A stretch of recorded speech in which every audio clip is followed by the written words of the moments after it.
Andrew Ryan Cato, at the address of 7504 Skipper's Trace in Oak Ridge. The deputies responded to that residence and found Mr. Cato in the driveway area of the home. He was somewhat combative and argumentative with the officers. Due to that, a struggle ensued, and one of our officers was shot during that struggle. Mr. Cato, as well as that officer, were taken to the hospital and treated for their injuries, and shortly thereafter they were released.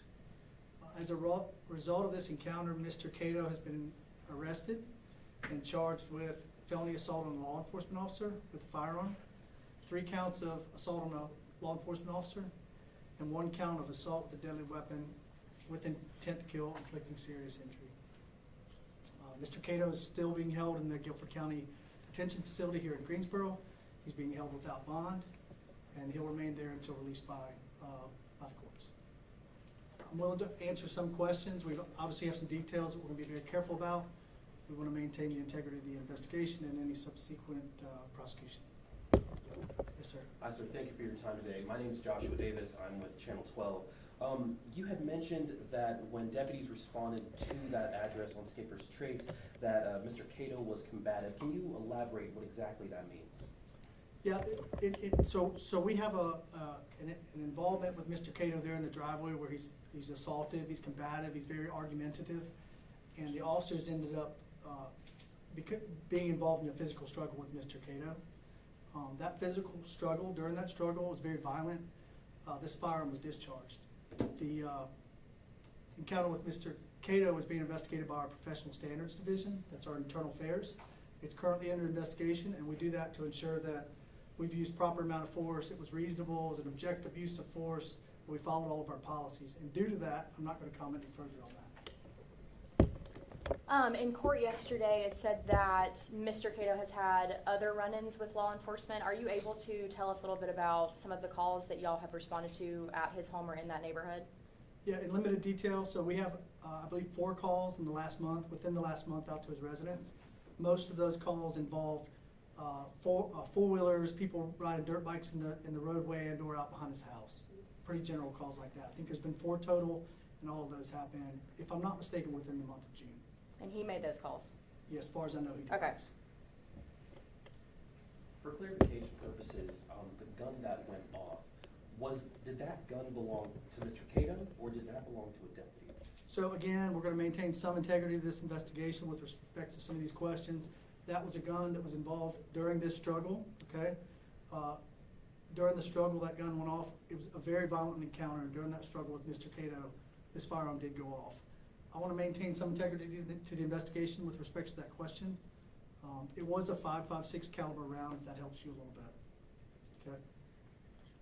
Has he been argumentative and combative in other calls to the residents prior to this? I don't have anything to comment about that. Any more questions? How's the officer who was shot? So the officer's fine. He was released that day.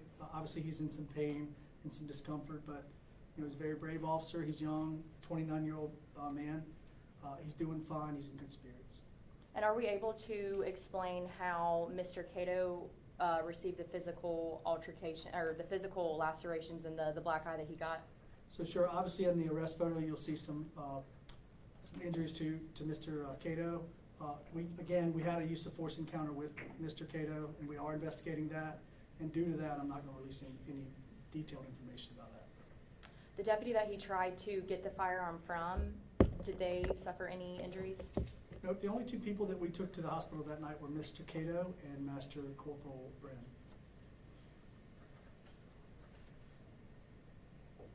Are you able to confirm at all if the deputies involved in this are on paid leave or something similar? So in general, when a deputy's involved in an incident like this, they usually are on leave until we feel like they're prepared to come back to duty. There's been an injury in this, obviously, to the deputy. We want to make sure that he's healthy and prepared to come back before we bring him back.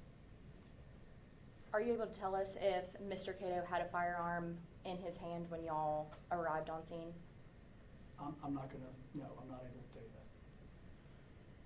Do we have any more clarity as to why, or to Mr. Cato's reason for calling? No, the 911 call was specifically made by Mr. Cato. He requested that we come to his house, and when the dispatchers asked him why, his response was, "You'll find out when you get here." And that's all, that's the only information we had from the 911 call from Mr. Cato. Have deputies been called to the home before for domestic violence issues? Not that I'm aware of.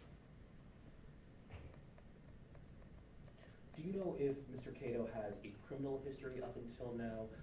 We understand that there's a possibility he came originally from Virginia. Does he have something there by any chance? I'm not going to speak to that criminal history, and I'm not aware that he has one anyways, but I'm not willing to speak to that now. One more question? With a situation like that, known in the 911 call, he said, all he's given is, when you guys will find out when you get here. How difficult is that for you guys to plan or prepare for going into this, because you don't obviously know what he is capable of or what he is possibly planning? That's a good question. So, very difficult. We try to respond to those types of calls with multiple officers, which we did in this case, obviously. The approaches to the residences are very careful and planned when we come to a house like that. But yeah, it's super difficult because you don't really know what you are going to encounter.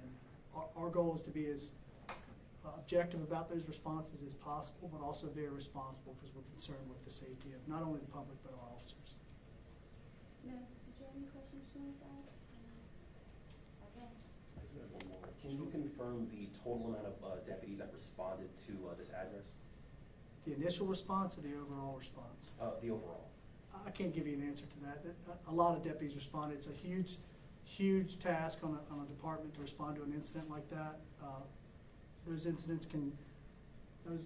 crime scenes can take hours upon hours, sometimes even days to handle. So we have to provide security to that crime scene, collect evidence, interview people, canvass neighborhoods. There's just a lot of different things that have to happen in an investigation like that. Yes, sir. So how many came to the initial response? The initial response was 3 officers. Yes, sir. Okay. Thank you, everybody. Thank you.